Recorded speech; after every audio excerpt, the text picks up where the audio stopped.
So my name is Felline. I'm one of the 3 co-founders of Min Collective that started in 2013. It was conceptualised in London and was brought to Marrakesh to start initially a residency programme. The residency programme was situated in a riad that's been owned by my mum and that I've lived in for a long time. And the idea was to use the space before we would sell it. So investing in the space and making the most of its location and our individual interests within the city. So the 3 of us are from London and know each other from London, but also have very separate connections with Marrakesh, with the Biennale and with the art scene. So personally, as an artist, I was always interested in the aesthetics here, and my work I found related a lot to the way that things were made, the way that objects were made. In Marrakesh, I wrote a paper on that for my thesis. So the residency programme was initiated by an open call invitation to friends from international friends that we would bring to reside here.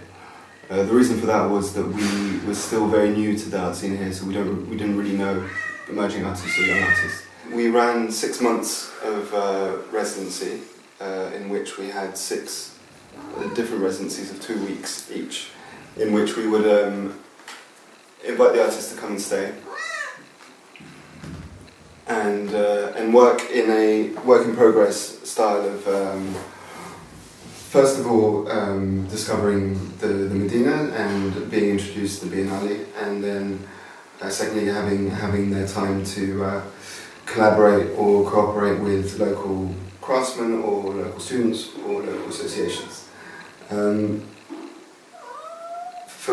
the end of each residency, we were able to exhibit the works at Le 18, which had just about started as well at a similar time. With Leila and Hisham, we had met before the residencies had started, and were really excited that we were both here at the same time, and I think it relieved us of quite a bit of pressure in terms of material, in terms of a place to show. So that was a really sort of dynamic collaboration with them. At the end of the whole 6 months, we showed all the works during the Biennale and had a space at Blessa for the 3 months, which we exhibited the works and also ran talks and an educational program and tours of the show and so on. At the end of the Biennale, we all went back to London and have not had much communication regarding our work here for an extended amount of time, about 2 years, until we were re-invited by the Biennale to come out here again and work on a new project that hasn't been residency-based, but more project-based in the space that hasn't been the Riad, but one of the venues of the Biennale.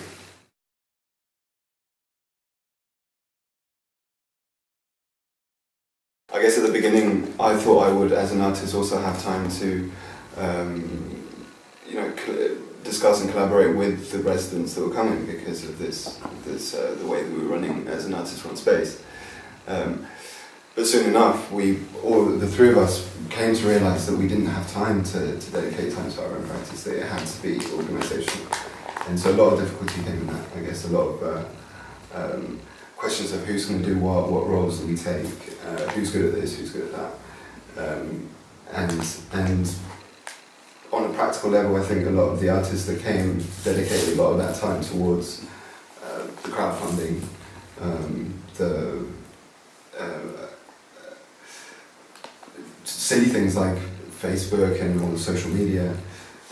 So everyone, as much as knowing that they were on residency and having to make work and discover this, orientate themselves around the city, were also helping out in the building of what was fairly new to us.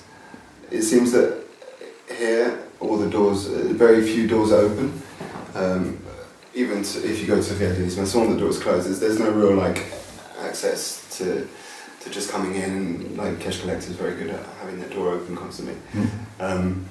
That's, I guess, the idea that we had, especially with exhibiting at Blasa, is constantly being there, and our time in the space was as valuable as everything that we had done before in order to exhibit the works.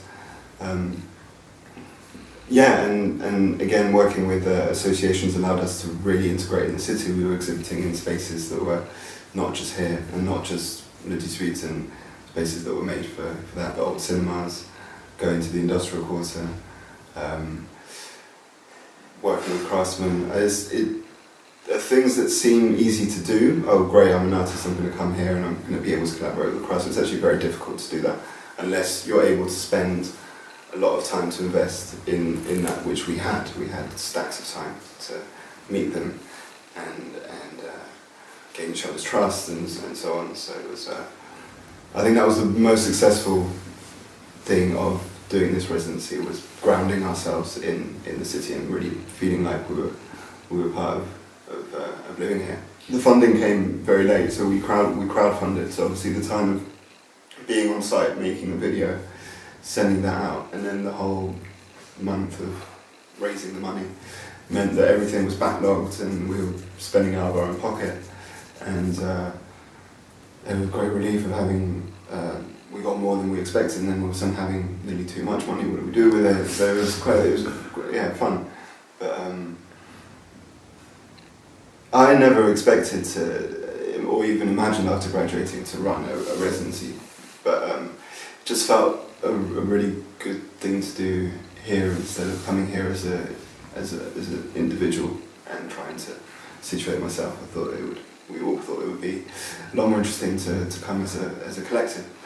We now call Mint Works because the whole collective idea was only due to the fact that we were so many for so long, and now it doesn't really function like that, so we've slightly changed the way that we define ourselves, just as a name, just as how other people approach us.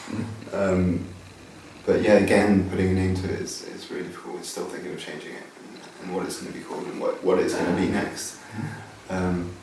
We've been through now 2 different phases and possibilities and methodologies of what we're doing, is trying to see what works, what didn't work, and I think this next step will be a lot more cohesive, and we've had time to work with each other and to continue in that way. At the same time, as an artist, you don't have the time to do everything that you want to do, so you nearly kind of are able to complete something through someone else by being able to just facilitate what someone else wanted to do.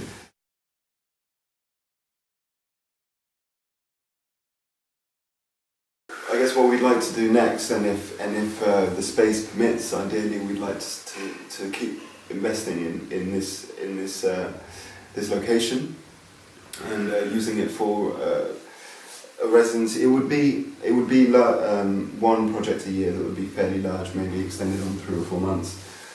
And then within that, a residency program, but also workshops and talks works really well this year round. So trying to learn as much for us as for getting people to come over.